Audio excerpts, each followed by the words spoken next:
सुखदं केवलं ज्ञानमूर्तिं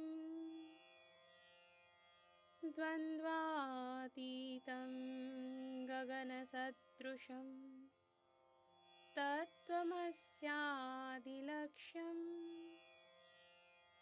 एकं नित्यं विमलमचलं सर्वधी साक्षिभूतं भावातीतं त्रिगुणरहितं सद्गुरुं तं नमामि। आप सभी को नमस्कार। धर्मधारा के सत्संग श्रृंखला में मैं तनुजा ठाकुर आपका हार्दिक स्वागत करती हूँ। हमारे श्री गुरु एवं वैदिक उपासना पीठ के प्रेरणा स्रोत परात्पर गुरु परम पूज्य डॉक्टर जयंत बालाजी आठवले एवं हमारे आराध्य देव भगवान शिव के चरणों में वंदन कर आज का सत्संग आरंभ करती हूँ। आज का विषय है सांप्रदायिक साधना की अपेक्षा हिंदू धर्मानुसार साधना करना अधिक योग्य क्यों है। वैदिक सनातन धर्म का मूलभूत सिद्धांत है साधना नाम अनेकता उपास्या नाम अनियमः, अर्थात प्रत्येक व्यक्ति की क्षमता भिन्न होती है, अतः अन्य धर्म समान सनातन धर्म में एक ही मार्ग और एक ही आराध्य की उपासना नहीं होती। जितने व्यक्ति उतनी प्रकृतियां एवं उतने ही साधना मार्ग, इस सिद्धांत का प्रतिपादन हिंदू धर्म इसलिए करता है क्योंकि प्रत्येक व्यक्ति स्वयं में एक भिन्न अस्तित्व है। उसका संचित कर्म, क्रियमाण कर्म, प्रारब्ध कर्म भिन्न होते हैं। साथ ही पंचतत्व अर्थात ब्रह्मा, विष्णु, महेश, प्रजापति एवं मीनाक्षी तथा पंच महाभूत अर्थात पृथ्वी, आप, तेज, वायु एवं आकाश के अनुपात में भिन्नता के कारण प्रकृति भी भिन्न होती है। अतः जब सब कुछ भिन्न है तो स्वाभाविक है कि साधना पद्धति भी प्रत्येक व्यक्ति की भिन्न होगी। एक कुटुंब में माता पिता 4 संतानों को जन्म देते हैं, उनका एक समान लालन पालन करते हैं, परंतु तब भी सभी संतानों की विचारधारा एक दूसरे से भिन्न होती हैं। उसी प्रकार संसार का प्रत्येक प्राणी भिन्न होता है।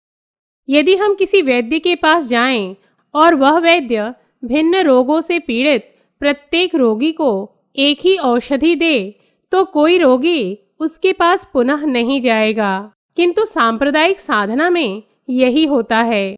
संप्रदाय या पंथ में सभी को एक प्रकार की साधना बताई जाती है, फलस्वरूप वहाँ आध्यात्मिक प्रगति नगण्य समान ही हो पाती है।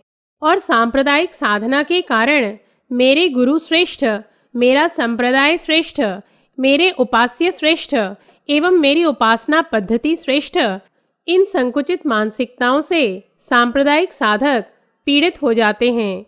मैंने कई संप्रदायों की साधना पद्धति एवं साधकों की अत्यंत सूक्ष्मता से अभ्यास की है एवं यह पाया है कि आज अधिकांश संप्रदाय में कोई संत या उन्नत नहीं है। ऐसे में साधक को योग्य मार्गदर्शन कैसे प्राप्त हो सकता है, आप ही सोचें।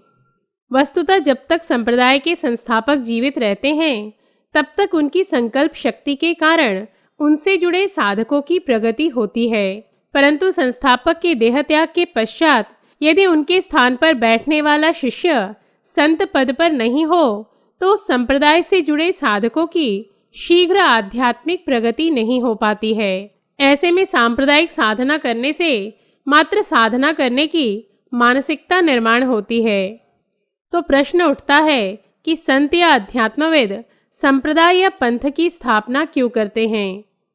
खालसा पंथ के संस्थापक श्री गुरु गोविंद सिंह जी ने इस विषय में बड़ा सटीक कहा है, आज्ञा भई अकाल की तभी चलायो पंथ, अर्थात परमेश्वर के आदेश के कारण संतों या अध्यात्मविदों को कालानुसार संप्रदाय या पंथ की स्थापना करनी पड़ती है, परंतु अधिकांश संप्रदाय जिसका जन्म वैदिक सनातन धर्म से ही होता है, वह कालांतर में अपनी सांप्रदायिक कट्टरता के कारण अपने मूल उद्गम अर्थात सनातन धर्म पर ही आघात करने लगता है। ऐसे में उनके अनुयायियों का आध्यात्मिक प्रगति कैसे संभव है, आप स्वयं सोचें।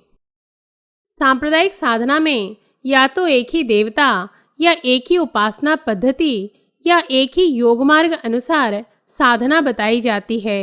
वहीं हिंदू धर्म में अनेक देवता, अनेक उपासना पद्धतियाँ एवं अनेक योग मार्ग हैं।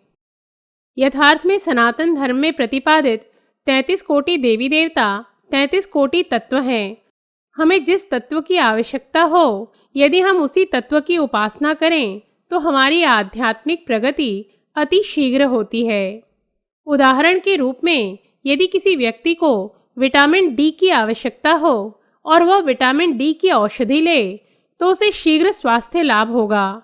उसी प्रकार 33 कोटि देवी देवता वास्तविक स्वरूप में वैदिक सनातन धर्म के उच्च कोटि के प्रगत अध्यात्म शास्त्र का द्योतक है और शीघ्र आध्यात्मिक प्रगति का एक सहज साधन है, जिसे हमारे मनीषियों ने अति सूक्ष्मता से आध्यात्मिक शोध कर हम तक पहुंचाया है।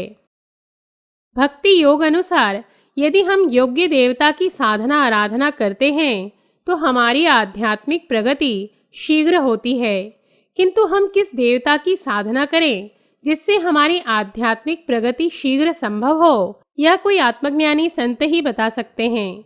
किंतु जैसा आपको बताया कि सद्गुरु का मिलना कठिन होता है, इसीलिए सनातन धर्म में कुलदेवता का सिद्धांत प्रतिपादित किया गया है और कुलदेवता की साधना पूर्ण होने पर सद्गुरु का प्रवेश स्वतः ही हो जाता है। इसीलिए आज हम कुलदेवता के महत्व के विषय में जानेंगे। सर्वप्रथम कुलदेवता की व्युत्पत्ति कुल शब्द से हुई है। कुल अर्थात मूल एवं मूल का संबंध हमारे मूलाधार चक्र या कुंडलिनी शक्ति से है। कुल अधिक देवता अर्थात जिस देवता की उपासना से मूलाधार चक्र अर्थात कुंडलिनी स्वतः ही जागृत हो जाती है एवं आध्यात्मिक उन्नति आरंभ होती है, उन्हें कुलदेवता कहते हैं। कुंडलिनी शक्ति एक सूक्ष्म शक्ति होती है जो एक सूक्ष्म सर्प समान एक सामान्य व्यक्ति में सुप्तावस्था में होती है। हम जो भी आध्यात्मिक प्रयास करते हैं उससे यह जागृत हो जाती है एवं हमारी आध्यात्मिक प्रगति के लिए उत्तरदायी होती है। हमारे शरीर में 72 सहस्त्र अर्थात 72,000 सूक्ष्म नाड़ियाँ होती हैं, जिसमें 3 नाड़ियाँ मुख्य होती हैं।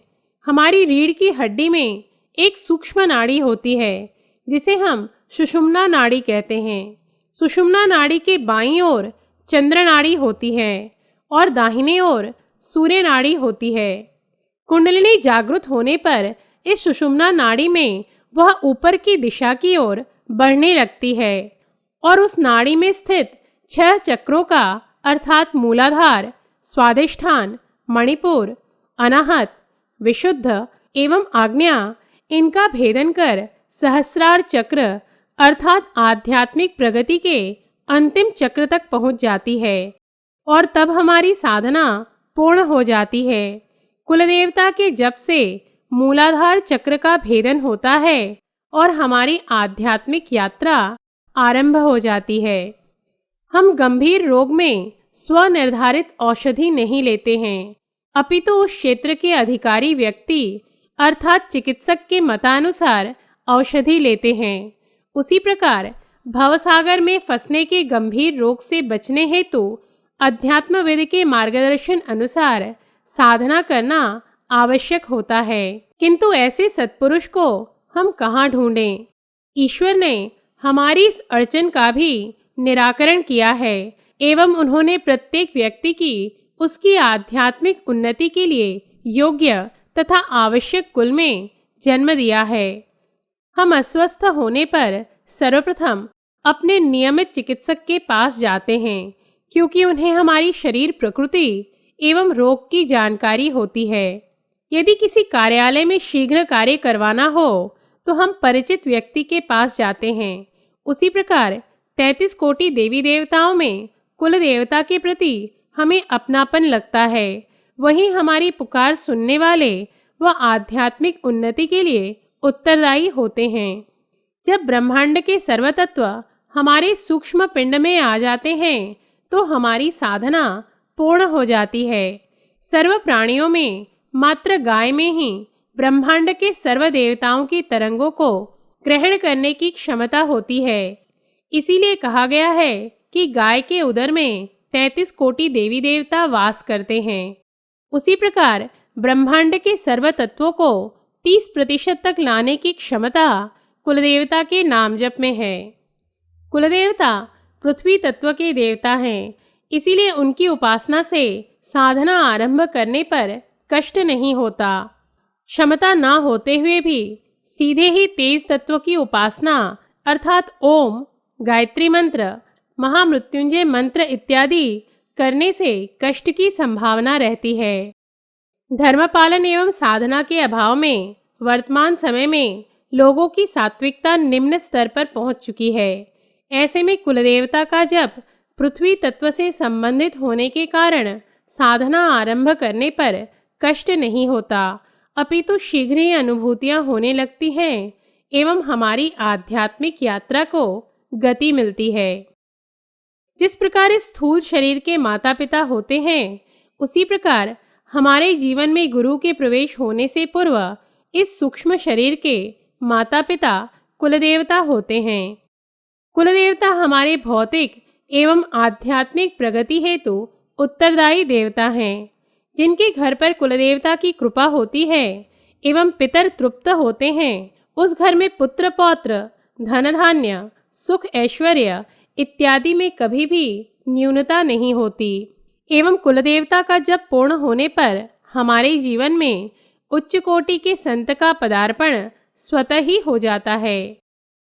यहाँ एक विशेष तथ्य स्पष्ट करना चाहूँगी कि यदि किसी साधक का आध्यात्मिक स्तर 50% से अधिक हो तो ऐसे साधक ने कुलदेवता की अपेक्षा किसी उच्च कोटि के देवता जैसे राम, कृष्ण, दुर्गा, शिव, हनुमान, दत्त या गणपति, इनमें से जो भी उनके आराध्य हो उनका जप करना चाहिए। साथ ही यदि कोई बाल्यकाल से किसी विशेष देवता की आराधना कर रहा हो और उसका नाम जप अविरत चलता हो तो वह उसी देवता की साधना कर सकता है। वर्तमान समय में सभी पितृदोष से पीड़ित हैं। ऐसे में सर्वप्रथम पितृदोष के कष्ट के निवारणार्थ श्री गुरुदेव दत्त का जप कष्ट की तीव्रता अनुसार 2 से 6 घंटे करें। तत्पश्चात संपूर्ण दिवस अपने कुलदेवता या इष्ट देवता का जप करें। यदि आप किसी संत से जुड़कर धर्म कार्य कर रहे हो तो संत के बताए अनुसार नाम जप करें, क्योंकि उसमें संत का संकल्प समाहित होता है एवं उस कारण आपकी आध्यात्मिक प्रगति होती है। इन्हीं शब्दों के साथ हमारे श्री गुरु परम पूज्य डॉक्टर आठवले एवं भगवान शिव के चरणों में कृतज्ञता व्यक्त कर आज का सत्संग समाप्त करती हूँ। धर्म और अध्यात्म से संबंधित धर्मधारा के सत्संग श्रृंखला में हम नए तथ्यों के साथ पुनः उपस्थित होंगे। तब तक के लिए नमस्कार। जयतु हिंदू राष्ट्रम। ॐ पूर्णमदः पूर्णमिदं पूर्णात् पूर्णमुदच्यते पूर्णस्य पूर्णमादाय पूर्णमेवावशिष्यते। ॐ शान्तिः शान्तिः शान्तिः।